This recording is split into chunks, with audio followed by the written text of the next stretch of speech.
Hello guys, welcome back.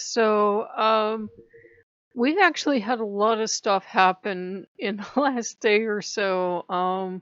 Obviously, the camera just went. I mean, it's absolutely gone. I found one video on how to repair it, and it wasn't in English, so I really don't understand what you're supposed to do. And although one half of me says, well, it's broke already, the other half of me is like, yeah, but I don't need it anymore broke. So I unplugged that, and it's kind of nice having one less piece of equipment plugged into my computer. I don't know. So we did that, and I talked to Mammon because Mammon came back. Mammon's been back for a while actually, but I didn't want to mention anything and jinx it. And um, he is of the attitude that if I were really making a significant amount running the channel, that would be fun and be a business expense. But since I'm not even making enough to go buy a camera, and then get the money back the next month. He's like, absolutely not. You are not buying a camera. And I agreed with him. And I said, I learned from my first channel, I learned the hard way, don't ever throw money at your YouTube channel. I mean it, do not do it because you will never make it back. And by the time you make it back, then you've incurred, additional expenses. I don't know if kids have it today, but we used to have home economics. And so even though you're running your business out of your home, your channel out of your home, you have to also put in, what are you paying for internet? What are you paying for electric? What's the basics to run your home every month? And are you generating any more like electricity use in that running the channel? If you're running out and buying all this equipment, then that's additional expense. So it kind of never ends. And he is kind of tightening up the purse strings, and he's keeping me home from the car cruise. He is like, absolutely not. You are not going out there. And I had agreed with him, and he doesn't trust me to agree with him because they know I will agree and I will mean it, and then I will just toddle off towards danger. It's the Lokean in me. And so they would get the point across. Last night there were a couple songs on the classical music station about goblins, and then there was one about the Mask of the Red Death, about a plague. Because we also have the plague running around as well. Besides Corona, we also have the plague running around in parts of the United States, plus forest fires. So welcome to 2020, in case you just came out of a coma. And, he's like, absolutely not. And he said, this town's been safe so far. Not that anyone here has been inclined to or even want to get tested. But he says, this town's been lucky so far. But he says, you don't know where the people at that car cruise are coming from. You know how people get. I don't want you around that if you don't have to do it. If he could keep me in the house, because he's tried bargaining with me, but it seems like 2020 he just can't get his wills to get traction. He said, if I could keep you in the house the rest of the year, I would. And I said, I would stay in the house the rest of the year if he could grease the wheels and kind of have a couple things fall into place for me. I said, I'd be more than happy to do that if I could. So we've been debating, there are a couple different things I need to get done this year. And I keep asking him, and we still have time left to make a decision, but honestly, if he could keep me in the house, if we could figure out a way to get stuff done without me leaving the house, he'd be happy. Because let's admit it, guys, I hit every box that COVID likes. I'm fat, I'm over 40.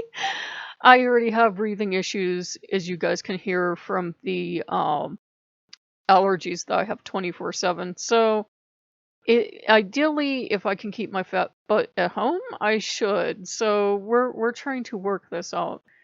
But he's tightening the purse strings again, and I said, you don't know how happy it makes me to hear you say no. And he just kind of smiled. So he's tightening the purse strings on us. He said, absolutely not. You're not spending money on a camera. And Asmodeus was fine. Asmodeus actually stayed by me last night, even though I'm like, I don't have anything to do with demons. And I think they go through phases with us to kind of try to do work in their own mysterious ways and timing.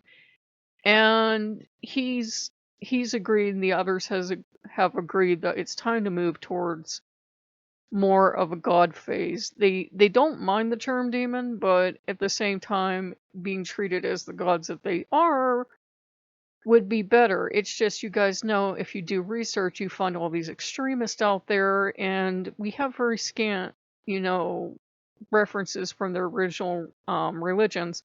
So we have no idea what offerings they liked or what did they roll over anything else, and we can only guess. But usually, I found out they're pretty good about stuff.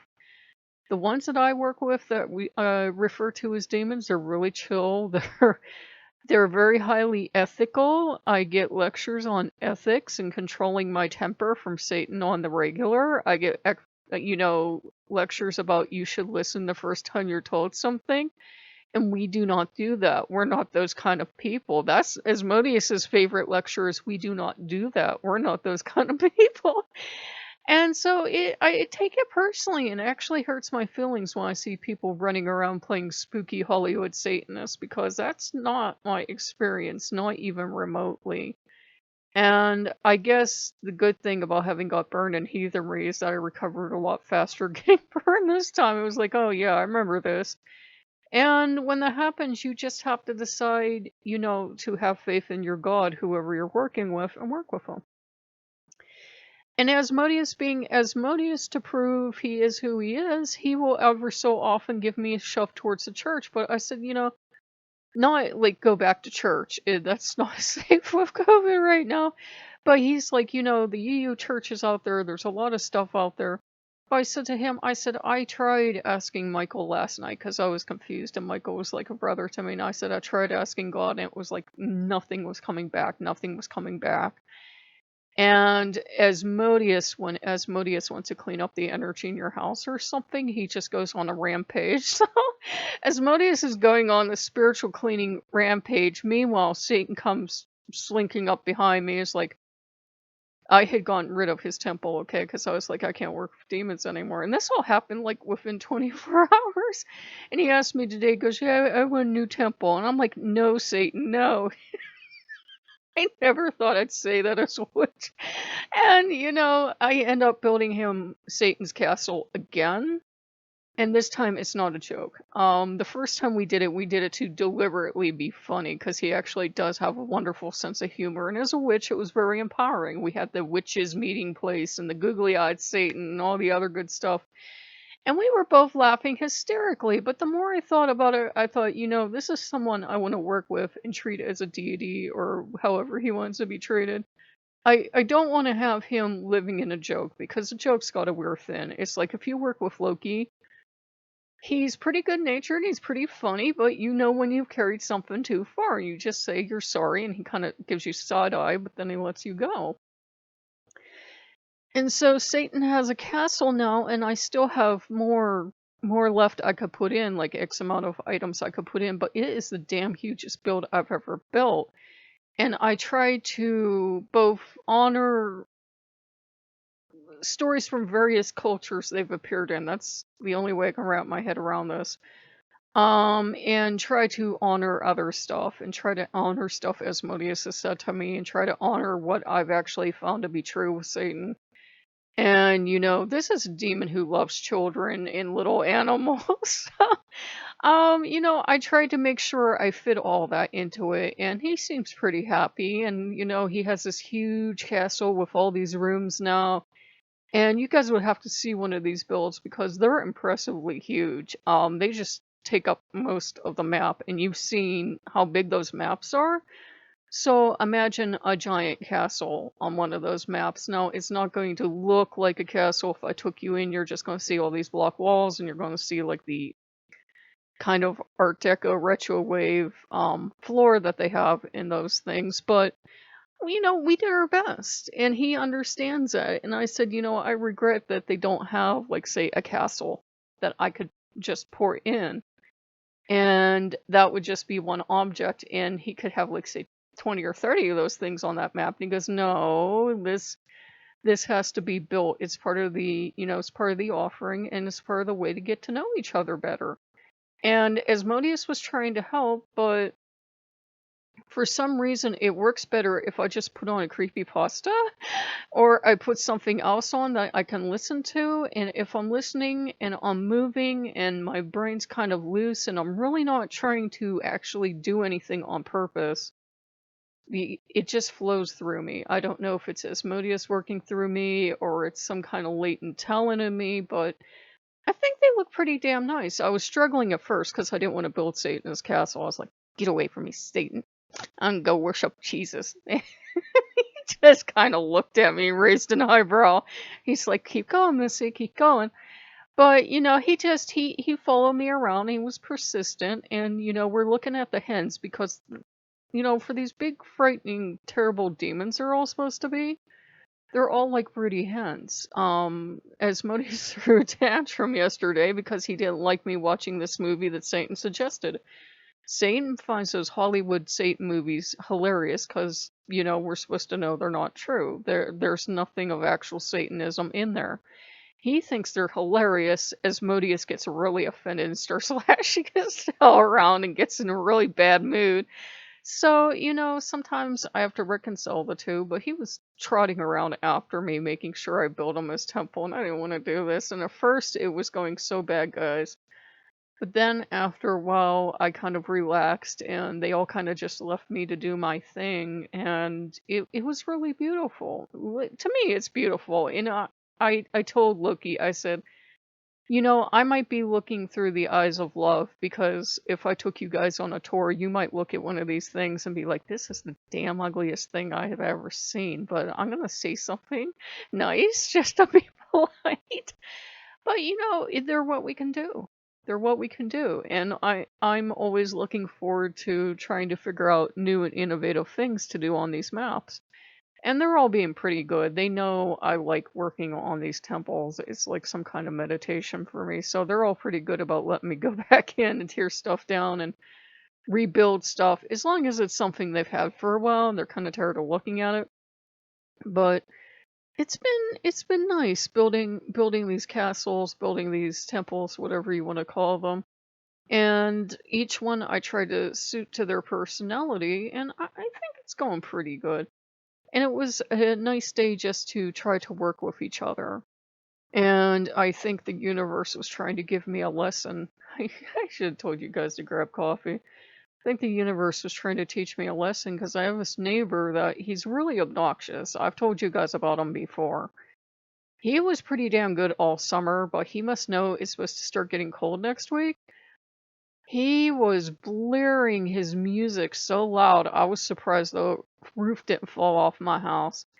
And he's always got to have all his expensive toys out in his driveway and be washing his cars and have his motorcycles out and all his toys, and he's got a boat and all this other shit.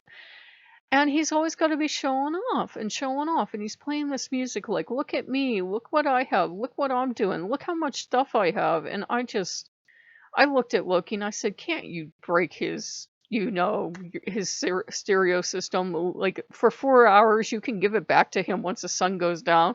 He's like, no.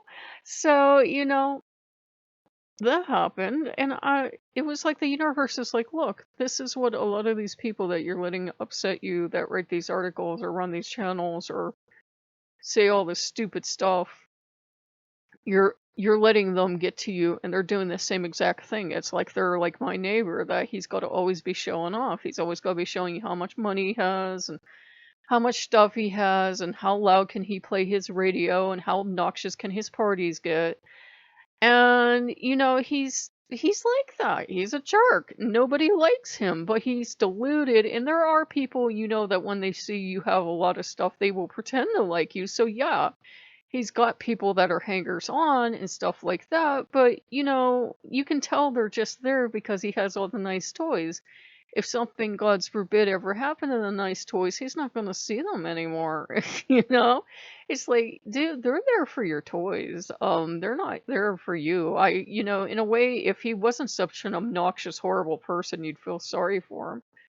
But I was kind of getting a thing from the demons too, to just ignore these people, all these horrible people running around doing all this horrible stuff and creating this drama. Eventually they're going to go away. They'll find a new toy, they'll find a new system to work in, and they'll know all about that too. And even though their life story now is all centered around demons, the next time they decide to work with someone else, say they move on to the Voodoo Loa or something, they'll decide that is their life story, and in fact, they've worked with them for 12 lifetimes. You know these kind of people. They suck one system dry, they move on to the next. They suck one god dry, they move on to the next. I got yeah back here. And you just have to ignore those people. I've told you guys all the time, it probably makes people mad, I don't care. You can't buy any god, any demon, any angel, any saint. You cannot buy their protection. You cannot buy them with a statue or paying people money or anything you would do. You cannot buy them. You cannot buy their protection or them to work for you or anything else. I mean, seriously, if demons work the way that a lot of these people are claiming they did, do you know how easy it would be to prove that? You could actually turn it into a science because you could go and, save up your money and go buy, say, a gold watch for Mammon and give Mammon the gold watch and then huzzah!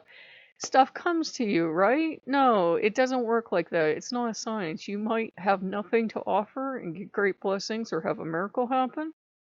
And you might have everything to offer and get nothing back. It's, about building a relationship and being realistic. I'm sure a lot of us are kind of more than mad at, God, for lack of a better word, or Jesus, because I don't care if you grew up in the church or not. You grew up hearing about the do everything, walk on water deity who healed the sick and raised the dead, and we're all kind of pissed off at him, I think. If we're being honest, and it feels horrible to say that about the one God who was supposed to have never committed any crime or did anything bad. Well, then you read the Bible. But anyhow, he was supposed to be a nice guy because they kind of reimagined him over the years, but still, he's supposed to be this nice, kind, gentle lamb of a God. Feels kind of bad to be mad at him, but at the same time, they kind of shot themselves in the foot. And from the research I had done, and there are plenty of wonderful research sites you can go on that aren't written by crazies, that are actually written by theologians and academics. They don't know where God came from. They know he was one God of many. They know he was this kind of mountain god, and he just kind of wandered into civilization. And they know he had a pantheon, and then everything gets jumbled. Are all the other gods in the Bible actually part of his pantheon, and the wars are actually him breaking free of the pantheon? Or what? But something went horribly, hideously wrong. Now, he isn't the first god in existence to have someone back him and say he's the only true god. This has happened with Egyptian gods. This has happened with our gods, our gods, the Nordic gods. It's happened with every god. And it usually causes trouble because usually these people are, you do this my way or else. But, it's 2020. We got two plagues. We got a plague going around, and coronavirus, and now flu season's coming up. We got forest fires. Oh my god, what, murder hornets? Is that what they're called? And all this other stuff going on? I can't wait until I can get back out. Well, I never can, I don't think. But what you're looking at is a show farm. At least that's what they call them in this area. It's a farm that's open to the public. And that way the public can go see, what does a farm look like? What does a chicken coop look like? What do horses look like? Because there are people that don't know. You're probably all laughing hysterically, but there are people that will never set foot on a farm, so at least they can go on a show farm and they can see, this is what a chicken coop would look like, this is what a horse stable would look like, this is where the goats would be kept, this is what pigs are kept like, and they can learn about it. And there's like a vineyard at this place and everything else. It was really nice. You could watch the roosters chase each other around and screech at each other, and then the hen would go over and peck on the rooster, and it was a fun place to go. So yeah, henpecked is a thing, because if you get too close to her or you get too close to the chick, she'll go after everything. They're actually kind of mean. So I know people think they're all loving and cute and everything. They're actually kind of mean, aggressive birds. They'll come after you. So if you guys like what you see, like, comment, subscribe. And again, guys, thanks for the support. I actually like this format more. Something about having a picture to look at kind of just calms me down. And then I know I do this thing, I guess it's for my stigmatism, that I tend to look to the left or the right or up or down and look off camera if we had a camera. So it's kind of nice to have this. It kind of feels like it's taking some of the pressure off of me. So, again, if you guys like what you see, like, comment, and subscribe, and we will see you later. Bye bye.